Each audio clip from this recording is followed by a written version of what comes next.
আমার নবীর শানে গোস্তাকি হয়। আরে আমরা মুসলমান না?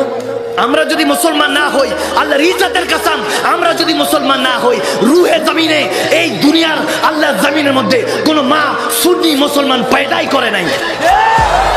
আমাদের কাছে এসে জিজ্ঞাসা করো মুসলমান ইসলামটা কি, আমরা সঠিক ইসলাম তথ্য দিব। মুসলমান এখনো যদি এক না হন, আপনাদের কিসমত খারাপ আছে। মনে রাখবেন, যদি নবীর আশিকরা এক হয়ে যায়, তাহলে দাজ্জাল আসলে তাদের কোনো ক্ষতি করতে পারবে না, স্বয়ং মদিনা ওয়ালা তাদেরকে হেফাজত করবে। সে নবীর উম্মত আমরা কেন তাফারুক করব, কেন আলাদা থাকবো? সবাই এক কাতারে থাকবো। রাজি আছি তো? দুই হাত তুলে বলুন রাজি আছে কি নাই।